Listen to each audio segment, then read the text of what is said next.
योद्धा, क्या तुमने कभी किसी रिश्ते में वो मुकाम महसूस किया है जहां तुम्हें ये एहसास हुआ हो कि तुम उस इमोशनल तूफान से कहीं ज्यादा कीमती हो जिसमें तुम जी रहे थे? क्या कभी तुम्हारे अंदर इतनी हिम्मत आई है कि तुम उस रिश्ते से बाहर निकल गए हो, गुस्से में नहीं बल्कि समझदारी और शांति के साथ? यकीन मानो, जब किसी लड़की को आखिरकार ये समझ आता है कि वो तुम्हें खो चुकी है, तो वो एहसास उसके दिल दिमाग में किसी ठंडी और बेरहम लहर की तरह टकराता है। लेकिन असली बात यह है, यही वो पल होता है जब तुम एक हाई वैल्यू मर्द के तौर पर अपनी इमोशनल कंट्रोल की असली ताकत दिखाते हो। यही वो चीज है जिसे स्टोइक्स जैसे मार्कस ऑरेलियस और एपिक्टेटस ने हमें सिखाया। उन्होंने एक सीधी और पक्की बात बताई, इमोशनल डिटैचमेंट कमजोरी नहीं होती, वो असली ताकत होती है। और जब किसी लड़की को यह समझ आता है कि अब तुम इमोशनल तौर पर उससे जुड़े नहीं हो, तब असली जंग शुरू होती है। वो तुम्हें खोने का सदमा महसूस करेगी, लेकिन बात सिर्फ इतनी नहीं है, उसे ये भी समझ आएगा कि उसने उस इंसान को खो दिया है जिसे अब जिंदगी में पूरा महसूस करने के लिए उसकी जरूरत नहीं रही। स्टोइक्स इस सच्चाई को गहराई से समझते थे। जब तुम खुद में पूरे हो, अपने उसूलों पर अडिग हो और अपने अंदर सुकून महसूस करते हो, तब तुम सबसे ज्यादा मजबूत और सबसे ज्यादा आकर्षक बन जाते हो। चलो अब उसके मन की गहराई में उतरते हैं और जानते हैं उस इमोशनल सफर की कड़वी सच्चाई जो वो तब महसूस करती है जब उसे ये एहसास होता है कि उसने एक हाई वैल्यू मर्द को खो दिया है, एक ऐसा मर्द जैसे तुम। पहला झटका। ये कोई हल्का फुल्का एहसास नहीं होता, ये तो एक तूफानी लहर की तरह होता है, एक गहरी सच्चाई की लहर जो उसके पूरे वजूद पर छा जाती है, जिसे वो नजरअंदाज नहीं कर सकती। सोचो जरा, तुम उसकी जिंदगी में एक लगातार मौजूद रहने वाला हिस्सा रहे हो, एक ऐसा मर्द जो उसके पीछे भागा नहीं बल्कि लक्ष्य के साथ जीता रहा। तुमने कभी उससे तवज्जो या तारीफ की भीख नहीं मांगी, और जब तुमने चुपचाप उसके जीवन से खुद को अलग कर लिया तो उसके अंदर कुछ गहराई में हिल गया। यही वो पल होता है जब उसे समझ आता है कि अब तुम इमोशनल तौर पर न तो उसके लिए हाजिर हो, न ही उसे खुश करने के लिए बेताब। यहीं से उसका पहला झटका शुरू होता है। देखो, लड़की की फितरत में ये बात बसी होती है कि उसे सिक्योरिटी चाहिए, लेकिन सिर्फ बाहर ही नहीं बल्कि एक गहरी इमोशनल सिक्योरिटी। उसे ऐसा मर्द चाहिए जो अपने उसूलों पर अडिग रहे, मजबूत हो और अंदर से थामा हुआ हो। लेकिन जब तुम खुद को उससे अलग कर लेते हो, जब तुम उसकी मंजूरी की तलाश छोड़ देते हो, तो उसके अंदर एक खालीपन पैदा होता है, एक ऐसा इमोशनल खालीपन जो वो चाह कर भी नहीं भर सकती। तुमने अपना इमोशनल वैल्यू उस रिश्ते से हटा लिया है और अब उसे सख्त हकीकत का सामना करना पड़ रहा है कि तुम उतने आसानी से बदलने लायक नहीं थे जितना वो सोचती थी। मार्कस ऑरेलियस, जो एक रोमन सम्राट और स्टोइक फिलोसोफर थे, उन्होंने इमोशनल कंट्रोल की ताकत को दुनिया से बेहतर समझा था। उन्होंने लिखा था, सबसे बेहतरीन बदला ये है कि तुम उस इंसान जैसे बिल्कुल न बनो जिसने तुम्हारे साथ नाइंसाफी की हो। और यही तो तुम कर रहे हो जब तुम इमोशनल तौर पर शांत रहते हो, अपने आप को इज्जत के साथ अलग करते हो। ये किसी से बदला लेने की बात नहीं है, ये दिखाने की बात है कि तुम्हारी भावनाएं और तुम्हारी कीमत उसके रवैये या मौजूदगी से तय नहीं होती। स्टोइक्स की तरह तुमने ये रास्ता चुना है कि तुम्हें बाहरी हालातों से हिलाया नहीं जा सकता। जब तुम इमोशनल तौर पर पीछे हटते हो तो तुम उसे दिखाते हो कि तुम उसकी हरकतों के रिएक्शन में नहीं जीते, तुम उसके इशारों पर नाचने वाले नहीं हो। और यही बात किसी भी लड़की के लिए एक जबरदस्त झटका होती है। वो उस बदलाव को महसूस करेगी, उस खालीपन को महसूस करेगी, क्योंकि अब तुम उसका खेल नहीं खेल रहे। ये झटका सिर्फ तुम्हारी कमी को महसूस करने का नहीं होता, ये उस सच्चाई को समझने का होता है कि तुम वो मर्द हो जिसमें यह ताकत है कि वो दूर चला जाए, जो पल भर के जज्बातों या लम्हों के बहाव में बहता नहीं। तुम्हारे पास कंट्रोल है, और यकीन मानो ये बात उसके लिए बहुत छुपती है। अफसोस और अंदर झांकने का वक्त। अब वो खुद से सवाल पूछने लगती है, मैंने ये सब पहले क्यों नहीं समझा? असल बात यह है कि लड़की की फितरत में ये बात होती है कि वो अपने आसपास के माहौल को लगातार परखती रहती है, और जब उससे कोई कीमती चीज छिन जाती है तो उसका दिमाग बहुत तेजी से काम करने लगता है, जैसे किसी ने उसके अंदर कोई स्विच ऑन कर दिया हो। अब वो हर फैसले को, हर बात को, हर उस लम्हे को गहराई से सोचने लगती है जो उसने उस रिश्ते में कहा या किया था। स्टोइक्स इस बात को बहुत अच्छे से समझते थे।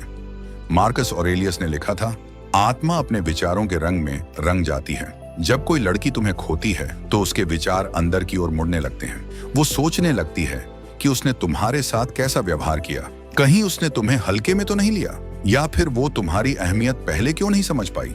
ये जो अंदर झांकने का सिलसिला होता है, ये कई हफ्तों, कभी कभी महीनों तक चलता है। और अब सुनो असली और कड़वी बात, लड़कियों को चुनौतियां पसंद होती हैं। जब तुम दूर हो जाते हो, जब तुम अब उसके पीछे भागते नहीं, तो इमोशनल गणित बदल जाता है।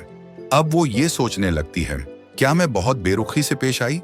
क्या मैंने उसे ये महसूस करवाया कि वो मेरे लिए अहम नहीं था? वो जवाब ढूंढने लगती है, अपने ही बर्ताव को टटोलती है, उन पलों को याद करती है जब शायद उसने तुम्हें खो दिया। उसका घमंड शायद उसे इसे खुलेआम मानने से रोके, लेकिन अंदर ही अंदर पछतावे की चुभन धीरे धीरे बैठने लगती है।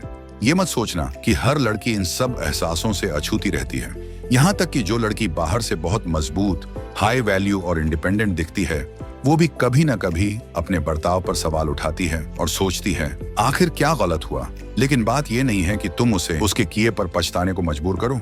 असल बात यह है कि वो इस हकीकत से रूबरू हो जाए कि जो मर्द कभी उसके साथ था, वो अब खुद को इतना ऊपर उठा चुका है कि अब उसकी पहुंच से बाहर हो चुका है। अब वो अपने किए हुए फैसलों का बोझ महसूस करने लगती है, और ये बोझ उसे मजबूर करता है कि वो हर उस सोच को फिर से देखे जिस पर वो अब तक अपने रिश्तों की बुनियाद रखती आई थी। फिर से जुड़ने की तड़प। जब किसी लड़की को यह एहसास होता है कि उसने तुम्हें खो दिया है, तो जो अगली बड़ी भावनात्मक लहर उसके अंदर उठती है, वो होती है तुम्हें फिर से पाने की एक गहरी और बेचैन तड़प। लेकिन ये कोई हल्की फुल्की चाहत नहीं होती। ये एक ऐसी कशिश होती है जो अंदर तक महसूस होती है, जैसे उसके दिल में एक जरूरत सी पैदा हो गई हो कि किसी भी तरह तुम्हें दोबारा अपनी जिंदगी में खींच लाए। यहीं से कहानी दिलचस्प होने लगती है, क्योंकि जंग लड़ने वाली लड़कियां, यानी वो जो खुद को मजबूत और आत्मनिर्भर समझती हैं, असल में बहुत भावुक होती हैं। और जब उन्हें लगता है कि उन्होंने किसी कीमती इंसान को खो दिया है, तो वो उस रिश्ते को फिर से बनाने की कोशिश करने लगती हैं। वो पहले तुम्हें हल्के फुल्के मैसेज भेजेगी, कभी अचानक बात छेड़ेगी, या फिर ऐसा कोई सवाल करेगी जो आम सा लगे। लेकिन तुम धोखा मत खाना, ये कोई मासूम सी दिलचस्पी नहीं होती। ये एक सोची समझी चाल होती है जो लड़की की फितरत में छुपी उस चाह से निकलती है जिसमें वो हमेशा अपनी जगह और असर को दोबारा साबित करना चाहती है। जब तुम उसके इन इशारों पर कोई प्रतिक्रिया नहीं देते, ना ही कोई दिलचस्पी दिखाते, तो यही चीज उसकी तड़प को और भड़काती है। अब वो तुम्हें फिर से पाने की जिद में उतर आती है। असल में ये जो तड़प है, वो इस बात का इजहार है कि वो फिर से वही इमोशनल सिक्योरिटी महसूस करना चाहती है जो उसे तुम्हारे साथ मिलती थी। अब एक हाई वैल्यू मैन होने के नाते तुम्हें यह समझना जरूरी है कि जब तुम शांत रहते हो, उसकी शर्तों पर वापस जुड़ने में कोई रुचि नहीं दिखाते, तो तुम्हारी इमोशनल कंट्रोल और भी ताकतवर दिखने लगती है। अब तुम वो मर्द नहीं रहे जिसे वो कभी भी पुकार ले और वो हाजिर हो जाए। अब तुम वो नहीं हो जो उसके हर इशारे पर चलो। तुम्हारा भावनात्मक रूप से दूर रहना ही तुम्हारा सबसे बड़ा हथियार बन जाता है। लेकिन एक बात याद रखना, ये कोई खेल नहीं है, ये खुद की कीमत पहचानने की बात है, और इस बात पर अडिग रहने की कि तुम कभी भी खुद को उस इंसान के लिए छोटा नहीं करोगे जो तुम्हारी इज्जत नहीं करता। अब एक और बात जिस पर सोचो, अक्सर लड़कियां इस तड़प को प्यार या दोबारा जुड़ने की ख्वाहिश समझ बैठती हैं, लेकिन सच्चाई ये है कि वो असल में उस कंट्रोल को वापस पाना चाहती हैं जो कभी उन्हें तुम्हारे ऊपर लगता था। वो चाहती हैं कि फिर से तुम्हारे इमोशंस को मोड़ सकें, तुम्हारे फैसलों को अपने हिसाब से बदल सकें। इसीलिए योद्धा, तुम्हें कभी भी इस दबाव में नहीं झुकना चाहिए, क्योंकि जब तुम आगे बढ़ते हो बगैर इमोशनल ड्रामे के, अपने आत्मसम्मान और धैर्य के साथ, तो तुम उसे एक ऐसा सबक सिखा रहे हो जो शायद उसने कभी जिंदगी में नहीं सीखा होगा, कि उसके अल्फाज और उसके बर्ताव के भी अंजाम होते हैं। बेचैन करने वाली यादें। योद्धा, जब एक लड़की तुम्हें खो देती है तो उसे सिर्फ तुम्हारी गैर मौजूदगी नहीं सताती, बल्कि वो यादें भी पीछा नहीं छोड़ती जो तुम दोनों ने साथ में बनाई थी। ये यादें किसी तेज गूंज की तरह होती हैं जो उसके जहन में बार बार टकराती हैं और उसे याद दिलाती हैं कि उसके पास क्या था और अब क्या चला गया है। शुरू में ये यादें बस हल्की सी झलक की तरह आती हैं, कभी किसी सड़क पर चलते हुए अचानक उसका ख्याल आ जाना, या कोई गाना सुनते वक्त वो चेहरा याद आ जाना। लेकिन वक्त के साथ ये यादें मिटती नहीं, बल्कि और गहरी हो जाती हैं। ये किसी जज्बाती धागे की तरह होती हैं जिसे वो चाहकर भी तोड़ नहीं पाती। ये महज नॉस्टैल्जिया नहीं है, ये उस हकीकत का दर्द है कि जो रिश्ता उसे हमेशा के लिए लगता था, वो उसकी उंगलियों से फिसल चुका है। यकीन मानो योद्धा, ये बहुत सख्त सच्चाई होती है। जैसे स्टोइक फिलोसोफर एपिक्टेटस ने कहा था, जो चीजें तुम्हारे काबू में नहीं हैं, उनके लिए बेपरवाह रहो। लेकिन इन यादों का बोझ अब उसी को उठाना पड़ता है। पहले वो शायद खुद को ये कहकर समझाए कि मैं आगे बढ़ चुकी हूं, लेकिन इंसानी दिमाग ऐसे काम नहीं करता। अतीत हमेशा वहीं रहता है, खासकर जब वो किसी अहम इंसान से जुड़ा हो। ये लगातार पीछा करती हुई यादें भूतों की तरह बन जाती हैं, जो उसके ख्यालों में हर वक्त मंडराते रहते हैं। उसे वो हर पल याद दिलाते हैं जो उसने तुम्हारे साथ बिताए, वो एहसास जो तुमने उसे दिए और वो भरोसा जो कभी तुम दोनों के रिश्ते में था। लेकिन असली त्रासदी ये है कि अब वो चाहे जितनी बार उन लम्हों को याद कर ले, जितनी बार उन पलों को दोहराए, वो तुम्हें फिर से पा नहीं सकती। जो जज्बाती रिश्ता और जो गहराई तुम दोनों के बीच थी, वो अब लौट कर नहीं आने वाली। इसीलिए ये यादें और भी चुभने लगती हैं। ये उसे उसकी अपनी कमजोरियों का एहसास कराती है। ये याद दिलाती हैं कि इस दुनिया में कुछ भी हमेशा के लिए नहीं होता, यहाँ तक कि वो चीजें जिन्हें उसने सबसे ज्यादा कीमती समझा था। और यही वो मुकाम है योद्धा, जहां तुम्हारी ताकत सामने आती है। तुमने ये सीख लिया है कि अतीत एक टीचर होता है, कोई ऐसी जगह नहीं जहां जिंदगी गुजारी जाए। तुम्हें अब ये एहसास हो चुका है कि तुम्हारी असली कीमत उन चीजों में नहीं जो तुमने खो दी, बल्कि उसमें है कि तुम कैसे हर गिरावट के बाद फिर से उठते हो और आगे बढ़ते हो। जब वो अपने ही यादों के चक्रव्यूह में फंसी रहती है, तब तुम मजबूती से आज में जमे रहते हो, अपने ग्रोथ और लक्ष्य पर फोकस करते हुए। तुम्हारा रास्ता अब डगमगाता नहीं, जबकि वो जो इन लगातार लौटती यादों से घिरी हुई है, अब भी उसी बीते वक्त की जंजीरों में कैद है जो कभी था, लेकिन अब नहीं है। क्या होता अगर पर विचार। जब सब शांत हो जाता है, जब वो शोर जो अलगाव के वक्त उठता है धीरे धीरे बैठने लगता है, तब एक कड़वी सच्चाई उसके जहन में उतरने लगती है। और यहीं से उसकी सोच में एक गहरा मानसिक बदलाव शुरू होता है। वो खुद से वो सवाल पूछने लगती है जिसने न जाने कितनों को बेचैन किया है। क्या होता अगर मैंने चीजें अलग तरीके से की होती? यही अंदरूनी बातचीत असली जज्बाती बोझ को जन्म देती है। क्या होता अगर वो थोड़ी और सब्र रखती? क्या होता अगर उसने तुम्हारी बातें ध्यान से सुनी होती? अगर उसने अपनी ही असुरक्षाओं को तुम्हें दूर धकेलने का झरिया न बनने दिया होता? ये क्या होता अगर? जैसे सवाल उसके दिमाग में ऐसे जाल बन जाते हैं जो उसे बार बार उसी पुरानी गलतियों की तरफ खींच कर ले जाते हैं। वो एक लूप में फंस जाती है, खुद पर इल्जाम लगाने और पछतावे के लूप में। और भले ही ये सवाल ऊपर से मासूम से लगे, लेकिन ये उतने ही खतरनाक होते हैं। ये उसके नजरिए को बदल सकते हैं, उसे ये यकीन दिला सकते हैं कि शायद वो गुजरे वक्त को फिर से जी सकती है, उसे बदल सकती है या कोई सुधार कर सकती है। लेकिन सच्चाई ये है, जैसे महान स्टोइक दार्शनिक सेनेका ने कहा था, हम अक्सर असलियत से ज्यादा अपने ख्यालों में तकलीफ उठाते हैं। ये क्या होता अगर सिर्फ दिमाग की बनाई हुई कहानियां होती हैं, जिनका हकीकत से कोई लेना देना नहीं होता। इनमें कोई दम नहीं होता, सिर्फ ये ताकत होती है कि वो इंसान को आगे बढ़ने से रोक देती है। उन्हें सही मायनों में बदलने या सुधारने का कोई रास्ता नहीं होता, बस एक छलावा होता है।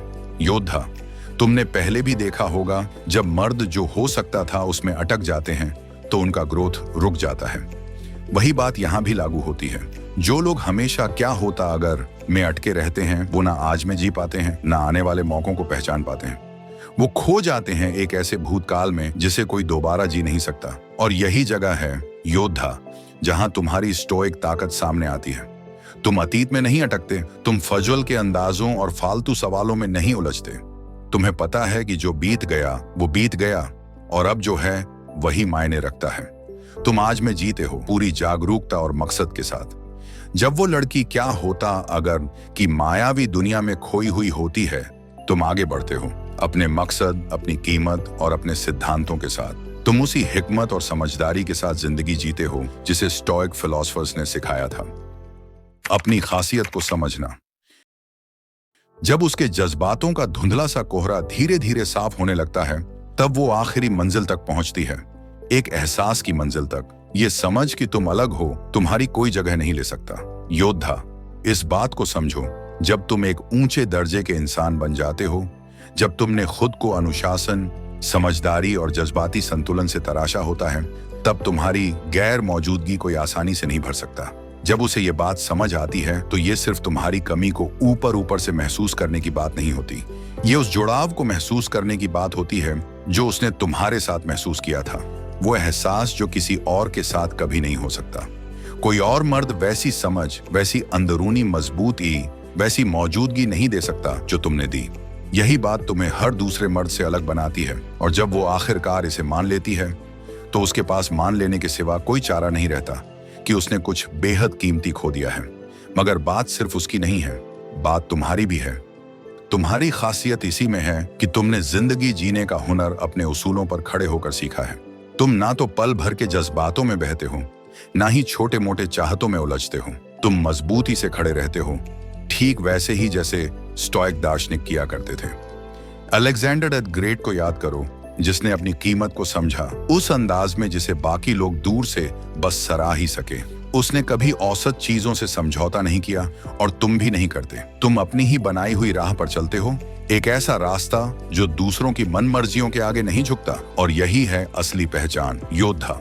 जब वो इस सच्चाई को समझती है तो शायद तुम्हें वापस पाने की कोशिश करे, लेकिन याद रखो, तुम्हारी अनोखापन कोई सौदा नहीं है। तुम इनाम हो, और उसे भी तुम्हारी तरह अपने फैसलों के अंजाम के साथ जीना सीखना होगा। जैसे मार्कस ऑरेलियस ने कहा था, जो चीजें तुम्हारे काबू में नहीं हैं, उन पर अपना वक्त जाया मत करो। तुम उसके दिल में अपने लिए उठी कद्र को काबू नहीं कर सकते, मगर तुम अपने कर्मों को जरूर काबू में रख सकते हो।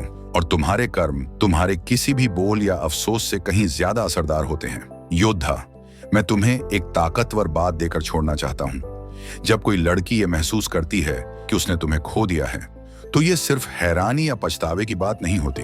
ये इस बात का आईना होता है कि तुम अब कैसे इंसान बन चुके हो। स्टोइक विचारकों की तरह, जैसे मार्कस ऑरेलियस, जिसने एक साम्राज्य को साफ सोच और भावनात्मक संतुलन से चलाया, वो जानते थे कि असली ताकत भीतर से आती है। उन्होंने कभी बाहर से मिलने वाली तालीम या तारीफ के पीछे नहीं भागा, और ना ही उस वक्त के उठते गिरते जज्बातों का शिकार हुए। वो अपने लक्ष्य के साथ जीते थे, अपने उसूलों से बंधे हुए, ना कि दुनिया की चालों से। और यही तुम कर रहे हो, योद्धा। जब तुम जज्बातों पर काबू पाकर खामोशी से आगे बढ़ते हो, तुम्हें उसके पीछे भागने, उससे मिन्नतें करने या खुद को साबित करने की कोई जरूरत नहीं। तुमने अपने जज्बातों पर जीत हासिल की है, और इसीलिए वो तुम्हारे ना होने को इतनी गहराई से महसूस करती है। जब तुम अपनी तरक्की की राह पर आगे बढ़ो, तो इस बात को याद रखना, तुम्हारी कीमत किसी और की सोच से तय नहीं होती। स्टोइक दार्शनिकों ने हमें यही सिखाया है। असली ताकत अलगाव में है, उस यकीन में है कि तुम जैसे हो वैसे ही काफी हो। तो अगर तुम इस सोच को अपनाने के लिए तैयार हो, जज्बातों से हिले बिना अपने लक्ष्य पर अटल रहकर जीने के लिए, तो नीचे कमेंट करो, चुनौती स्वीकार है। आओ हम साथ मिलकर आगे बढ़ें, ऐसे मर्द बने जो मजबूत हों, अडिग हों और अपने लक्ष्य से भटके नहीं। और अगर ऐसे ही और विचार चाहते हो तो चैनल को सब्सक्राइब करो, नोटिफिकेशन ऑन कर लो, क्योंकि असली समझदारी की राह अब शुरू हुई है।